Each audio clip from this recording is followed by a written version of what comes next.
speak on the state of security as a hashtag hardship protest begins. Today's media briefing tonight.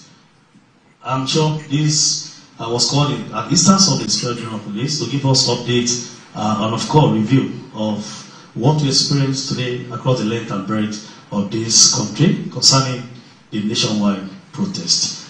On that note, I want to invite the Inspector General of Police of the Federal Republic of Nigeria to please address this noble gathering tonight. The IGP, we are all ready for you, sir. Thank you.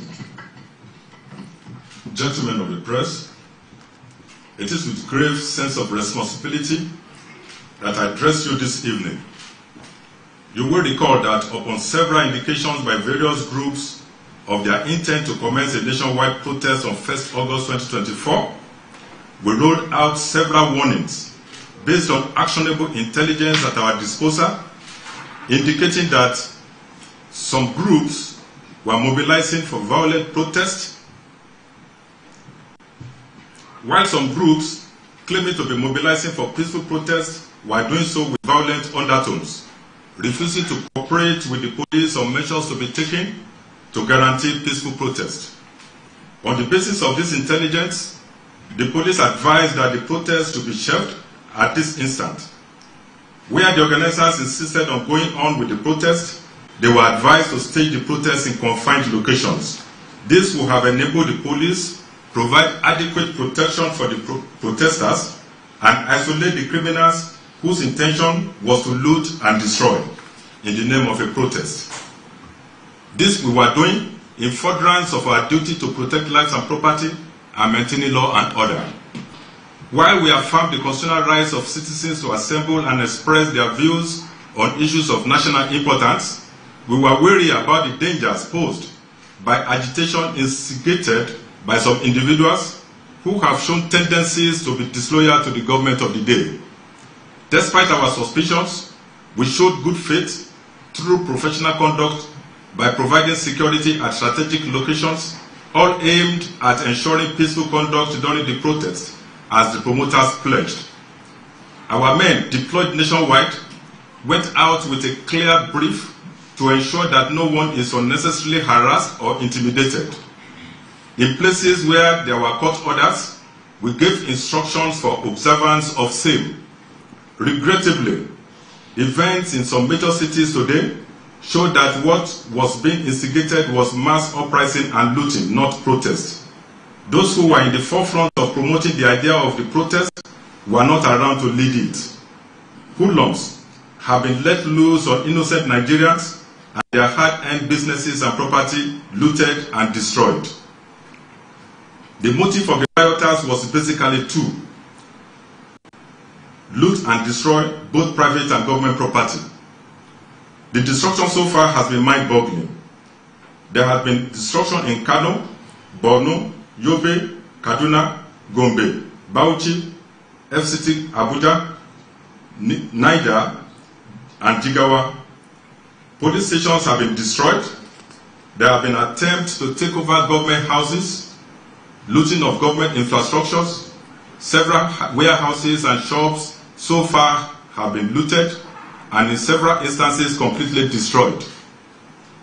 In spite of the refusal of the protesters, for instance in FCT, to adhere to a court order requesting that protests in Abuja should be at the National Stadium, they trooped into the streets, and yet the police provided security for them.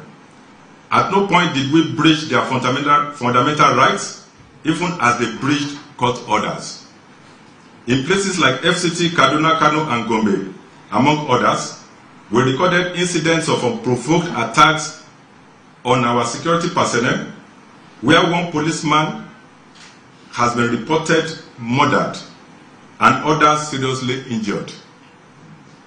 We alerted earlier that terror elements may take advantage of the protest to infiltrate the crowd of protesters with suicide bombers. Yesterday in Lagos, our EOD team was informed of a suspected IED on Bakantoni Way, Ikeja. The team responded swiftly and rendered safe what turned out to be an improvised explosive device, IED. Today in Borno State, we recorded another incident of explosion which occurred in the crowd of protesters, killing 4 instantly and severely injuring 34 others, many of whom are presently on danger list. We wish to advise law-abiding citizens of Nigeria to heed and not dismiss warnings given by the police and other security agencies which were based on credible and actionable security intelligence. In the light of the current situation, the Nigerian Police Force has placed all units on red alert. Our officers are fully mobilized and prepared to respond swiftly and decisively to any further threats to public safety and order. We remain committed and resolute to protecting lives and property and ensuring that law and order are maintained across the nation. Groups who are hiding under the guise of exercise of a right provided in the Constitution to destabilize the country should also remember that the same Constitution imposed on them the duty to obey the laws of the land and respect the rights of other citizens. The police is equipped to respond appropriately to the unfolding situations and will get assistance from other security agencies, including the military, if the need arises. We appeal to all citizens to remain calm and cooperate with the police and other security agencies during this challenging period. Your safety is our top priority, and we will continue to take all necessary measures to ensure continued peace and stability in our country. Thank you.